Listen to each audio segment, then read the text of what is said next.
Evening ஸ்நாக்ஸுக்கு ஈஸியாக குயிக்காக பொட்டேட்டோ ரோல் எப்படி செய்கிறதுன்னு இன்றைக்கி பார்க்க போகிறோம். வாங்க வீடியோக்குள்ளே போகலாம்.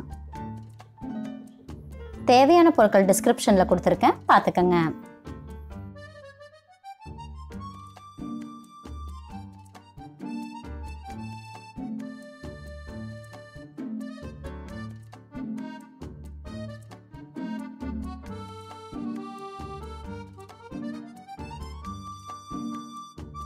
Hi everyone, welcome to Y2K Samayal.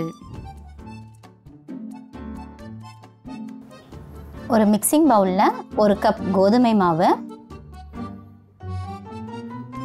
1 table spoon கருப்பு எள்,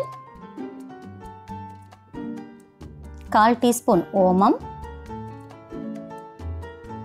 1/2 டீஸ்பூன் உப்பு, 2 டேபிள் ஸ்பூன் எண்ணெய். இது எல்லாத்தையும் ஒன்றா நல்லா மிக்ஸ் பண்ணிக்கலாம். ஓமத்தை வாரத்துக்கு ஒரு டைம் இல்லைன்னா 10 நாளைக்கு ஒரு டைம் நம்ம சாப்பாட்டில் அடிக்கடி சேர்த்திட்டோன்னா வயிறு சம்மந்தமான எந்த பிரச்சனையும் நம்மளுக்கு வராது. மாவை நல்லா கட்டி இல்லாமல் ஈவனாக நல்லா மிக்ஸ் பண்ணிக்கலாம். அது கூடவே தண்ணியை கொஞ்சம் கொஞ்சமாக சேர்த்து நல்லா சப்பாத்தி மாவு மாதிரி பிணைஞ்சிக்கலாம். எள், ஓமம், சீரகம் இந்த மாதிரி பொருளை நம்ம மாவு உதிரியாக இருக்கும்போதே சேர்த்து பிணைஞ்சிக்கணும். இல்லைன்னா கடைசியாக போட்டு மிக்ஸ் பண்ணுனா அது ஒரே மாதிரி ஈவனாக எல்லா இடத்துலையும் ஸ்ப்ரெட் ஆகாது. பாருங்கள், மாவு பிசு பிசுன்னு இல்லாமல் நல்லா ஸ்மூத்தாக இருக்குது. இதை ஒரு 10லேருந்து 15 நிமிஷம் அப்படியே வச்சிடலாம்.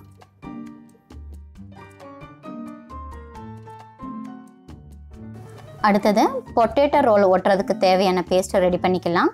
அதுக்கு ஒரு பவுலில் 1 டேபிள் ஸ்பூன் மைதா, 50 ml வெதுவெதுப்பான தண்ணி ஊற்றி நல்லா மிக்ஸ் பண்ணிக்கலாம். இதை நம்ம மிக்ஸ் பண்ணும்போது தண்ணி கொஞ்சம் கொஞ்சமாக ஆட் பண்ணி நல்லா கட்டி இல்லாமல் மிக்ஸ் பண்ணிக்கலாம். பேஸ்ட் ரெடி பண்ணுறதுக்கு கண்டிப்பாக வெதுவெதுப்பான தண்ணி தான் யூஸ் பண்ணணும், இல்லைன்னா அது ஒட்டாது, ரோல் தனியாக பிரிஞ்சு வந்துடும். நம்ம ரெடி பண்ணுற பேஸ்ட்டு ரொம்ப தண்ணியாகவும் இல்லாமல் கெட்டியாகவும் இல்லாமல் இந்த கன்சிஸ்டன்சியில் இருக்கட்டும். அடுத்தது மசாலாவை ரெடி பண்ணிக்கலாம். அதுக்கு ஒரு பேனில் 2 டேபிள் ஸ்பூன் எண்ணெய் ஊற்றி, எண்ணெய் சூடானதும் அதில் 1 துண்டு பட்டை, 1 கிராம்பு போட்டுக்கலாம்.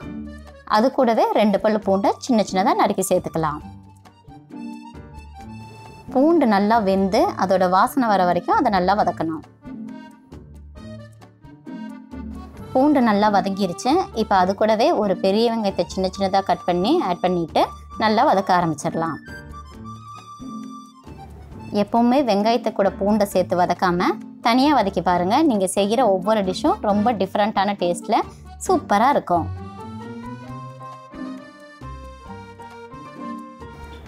வெங்காயம் நல்லா வெந்து ஒரு கண்ணாடி பதத்துக்கு வர ஆரம்பிச்சிருச்சு.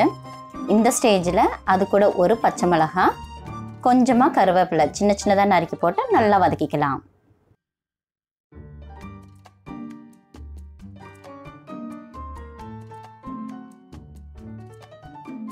இது எல்லாத்தையும் கையெடுக்காமல் ஒரு 5 நிமிஷம் வதக்கிட்டே இருந்தோன்னா அது நல்லா வெந்துடும். அந்த ஸ்டேஜில் 1/2 டீஸ்பூன் மஞ்சள் தூள், 1 டீஸ்பூன் மிளகாய் தூள் சேர்த்து நல்லா வதக்கிக்கலாம்.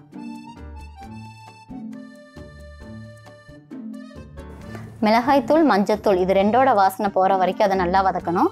அதுக்கப்புறம் அது கூட நம்மளுக்கு தேவையான அளவு உப்பு சேர்த்து நல்லா வதக்கணும். இது கூட வெறும் மிளகாய்த்தூளை மட்டும்தான் ஆட் பண்ணணும்னு இல்லை, நீங்கள் உங்கள் டேஸ்ட்டுக்கு தகுந்த மாதிரி கரம் மசாலா கூட ஆட் பண்ணிக்கோங்க.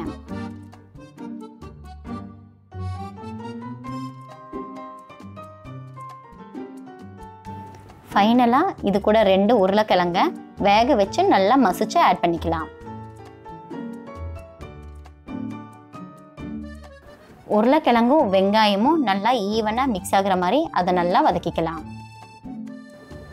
பொட்டேட்டோ ரோலுக்கு தேவையான மசாலா ரெடி ஆயிருச்சு. இப்போ இதை எடுத்து ஒரு 10 நிமிஷம் ஆற வச்சிடலாம்.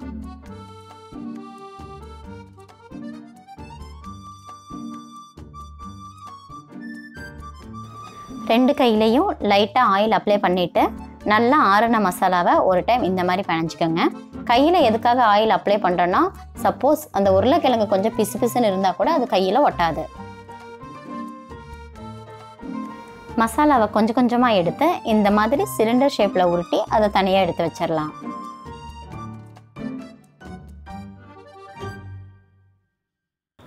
இப்போ ரெடி பண்ணி வச்சிருக்க மாவை எடுத்து நல்லா பிசைஞ்சிட்டு சின்ன சின்ன பாலாக டிவைட் பண்ணிக்கலாம்.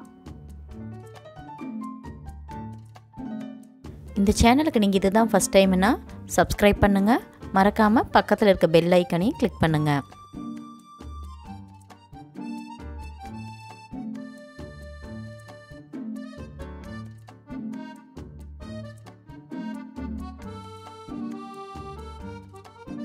இப்போ ஒவ்வொரு பாலாக எடுத்து அதை நல்லா சப்பாத்தி மாதிரி உருட்டி நமக்கு தேவையான ரோலை ரெடி பண்ண போகிறோம்.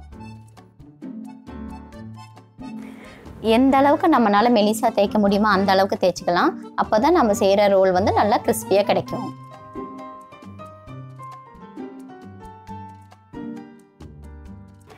எல்லாம் நம்ம மாவு கூடவே சேர்த்து பிணைஞ்சனால அது எல்லா இடத்துலையும் ஈவனாக எவ்வளோ சூப்பராக ஸ்ப்ரெட் ஆயிருக்குதுன்னு நீங்களே பாருங்கள்.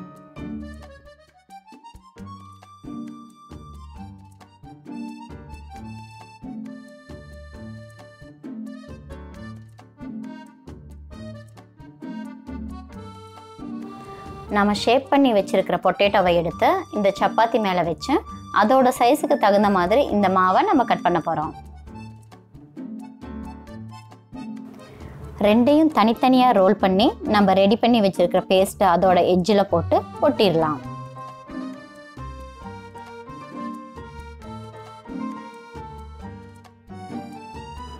மசாலாவை நம்ம ரோல் பண்ணும்போது அந்த மசாலா வந்து ரோலுக்கு சென்டரில் இருக்கிற மாதிரி பார்த்துக்கோங்க, இல்லைனா ஒரு சைடாக தனியாக வந்துடும்.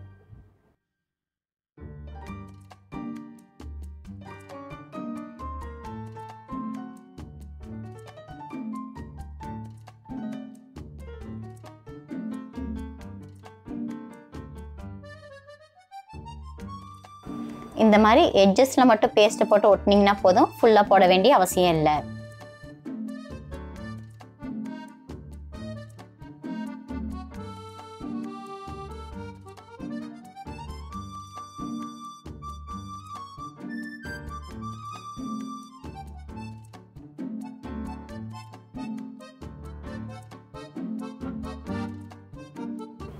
இதே ப்ராசஸை யூஸ் பண்ணி எல்லா பொட்டேட்டோ ரோலையும் ரெடி பண்ணிக்கோங்க.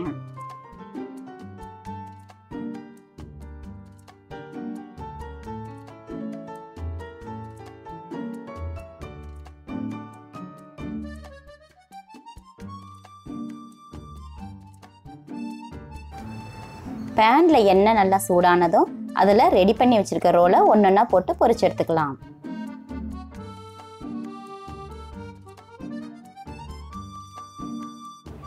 அடுப்பை மீடியம் ஃப்ளேம்லேயே வச்சு பொரிச்சு எடுத்துக்கோங்க. அப்போ தான் ரோலோட எல்லா லேயரும் நல்லா வேகும். இல்லைன்னா மேலே இருக்க லேயர் மட்டும் வெந்து உள்ளே இருக்க லேயர் வேகாமல் போயிடும்.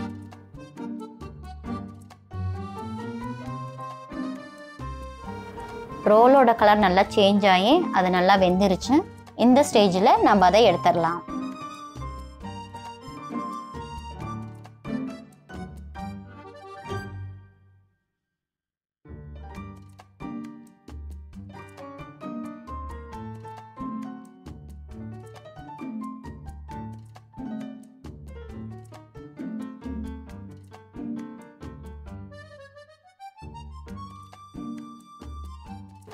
அவ்வளோதாங்க, ஈஸியான ஈவினிங் ஸ்நாக்ஸ் ரெடி.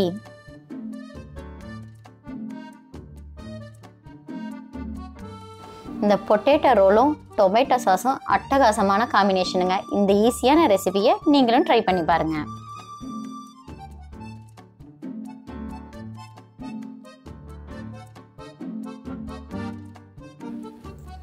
இந்த ரெசிபி உங்களுக்கு பிடிச்சதுன்னா லைக் பண்ணுங்கள், ஷேர் பண்ணுங்கள், கமெண்ட் பண்ணுங்கள், மறக்காமல் சப்ஸ்கிரைப் பண்ணுங்கள். மறுபடியும் இன்னொரு ரெசிபியில் பார்க்கலாம். தேங்க்யூ.